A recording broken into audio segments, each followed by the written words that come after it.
Now, in this video, we will going to discuss about the robotics. Robot technology is an applied science that is referred as a combination of machine tools and computer applications. It includes diverse fields of mechanical engineering, electrical engineering, mechatronics, computer programming, artificial intelligence, etc. So that means it is a culmination of various branches of engineering.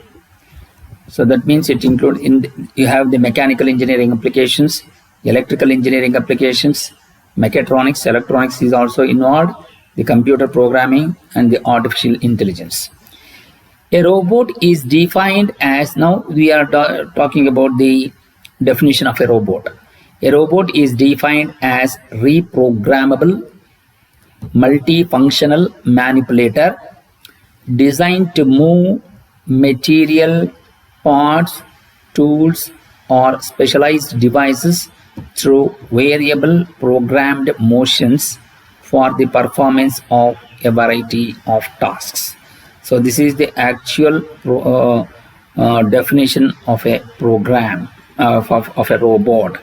It is a reprogrammable multifunctional manipulator. So that means we can do varieties of our functions, and of course these functions will be performed based on reprogrammable. So that means we can do the programmable instructions has to be given.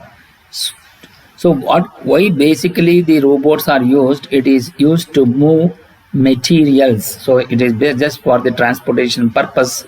These robots will going to be used, move materials, then the parts, tools or specialized devices through variable programmed motions for the performance of variety of tasks.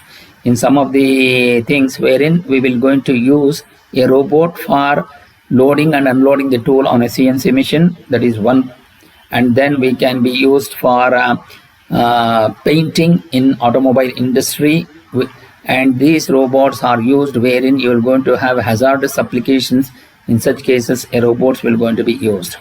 Robot is an automatically controlled material handling unit that is widely used in the manufacturing industries.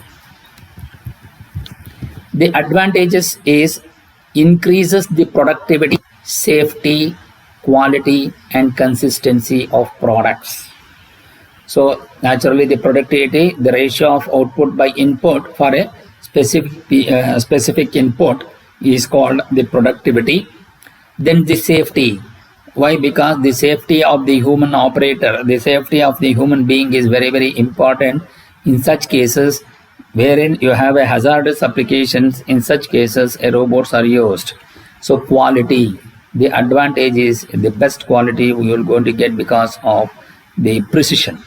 And then consistency of products, that means the repeatability of the products, the quality and the dimensional accuracy is high.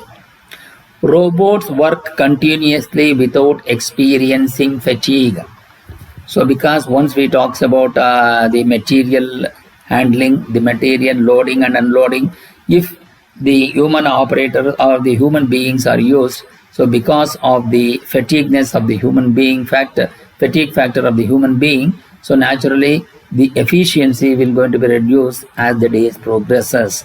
But however, since it is a machine, so we will not have such type of problem of experiencing fatigue. It can work in hazardous environments and improve quality of human life. So naturally it can work in hazardous environment. That is when you have it, suppose for example if you take the painting section of the automobile, wherein so as when we talk about the painting, naturally it is a lot of toxic chemicals are involved, used in the hazard involved. So when a human being starts inhaling that definitely he will going to have a lot of problems as the health problem. So those things can be avoided. So naturally the improved quality of human life, because it will be work done by the robot. Robot doesn't require environmental comfort such as lights, air conditioning, noise protection, etc. So it doesn't require any environmental comfort. Reduced labor costs and material waste. So reduced labor cost as because the productivity is increased. So naturally we can have the more production can be achieved. So naturally the cost will going to come reduced, and the material wastage because reducing of the scrap will going to be reduced. It increases the product flexibility. So that means whichever the type of operation which you want to do, and the robot will be able to do it. So because of that reason, the product flexibility is more. So thereby it increases the product flexibility.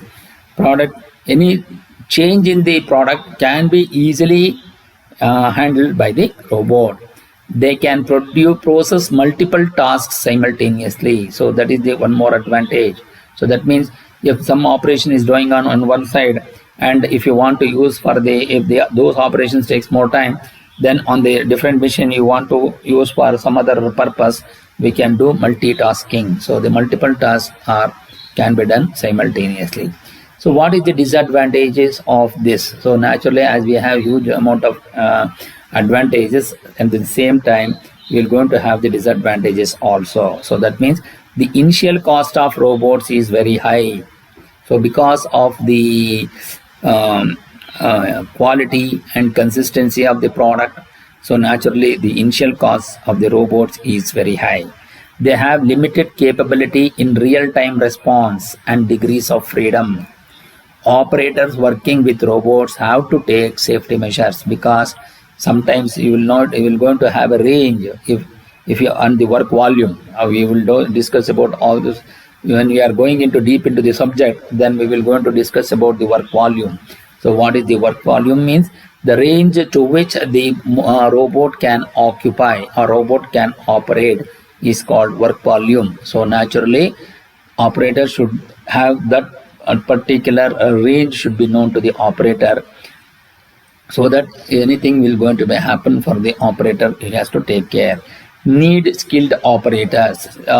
Unskilled operators cannot be employed here.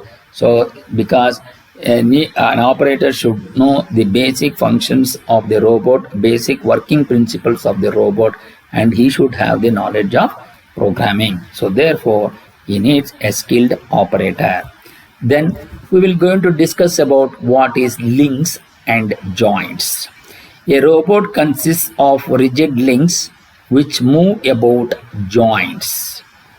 The joints allow relative movement of the neighboring links.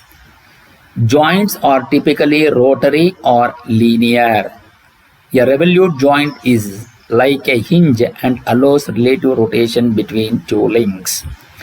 A prismatic joint allows a linear motion between two links. So first, what is a link and what is a joint? A robot consisting of rigid link which move about joint. When we talk about the joint, we can have this link and a joint. Joints allow relative movement of neighboring links. Suppose if I say this is a joint, then this from the joint, this portion is going to be a link. So this is a joint. That means when the two joints combines together, will going to form a link. The joints are typically rotary or linear. A revolute joint is like a hinge. So the moment when we talk about a hinge, so this is a joint and allows relative rotation between the two links. So if we talk about this, so this is a joint wherein we have a rotation about this. So this will going to be two revolute joint, and this is one more joint. A prismatic joint will always have the linear motion between two links. Parts of a robot. So we will going to discuss about parts of a robot. The manipulator, the drives to activate the joints of the manipulator, and the computer as a controller. Now we will going to first start with the manipulator. It is a mechanical unit that provides a motion similar to that of a human arm. It is composed of a main frame and a wrist. This is a wrist with a tool or gripper at its ends. So that means we have a fingers here for the wrist. So what is the main function of a finger? To hold and to pick. Similarly, wrist with a tool or a gripper at its ends. So in the wrist, whatever the type of you want to do the operation. Suppose if you want to pick the tool, then we will going to have a gripper. So then the arm consisting of series of mechanical links connected by joints. So these are the links and connected by a joint. The function of the joint is to control the motion between the links. So naturally the joints will going to be controlled. The function of the joint is to control the motion between the links. So naturally the joint will going to have a control about the links movement. The number of joints determines the degrees of freedom of the manipulator. So each degrees of freedom, each link will going to have, or each joint will going to have the degrees of freedom of the manipulator. The end effector which is attached to the end of the arm actually performs the work. So that means the end effector, though at the wrist whatever you have, so there actually it will going to perform the work. So what are the drives we have? The joints of a manipulator may be electrically, hydraulically or pneumatically actuated. So joints of a manipulator may be electrical operation or hydraulically driven or pneumatically actuated. What is electrically? That means the power source is electrical power. Hydraulically means the power is operated by using a oil. Or pneumatically, so the power driven by the drive will going to be with pneumatic, that means air pressure. A rotary axis is usually driven by an electrical motor. A rotary axis is usually driven by an electric motor. A linear motion of the axis can be obtained by hydraulic or pneumatic cylinders. So basically the linear motion will require the less force. So that is the reason why we go for hydraulic or pneumatic. Whereas the rotary axis requires more power. So that is the reason why they go for an electric motor. So what is the difference between these two? Hydraulic or pneumatic will going to have the leakages, whereas electric motor doesn't have the leakage. So that is the reason why they go for the rotary axis with an electric motor, whereas the linear motion of the axis will be done by hydraulic or pneumatic. So then comes with a controller. A robot control units today are based on computer system which can sense, evaluate, make decisions and interact with their environment. So these are the various parts of the robots. Now in our next video, we will going to discuss about the classification based on robot physical configuration. Thank you.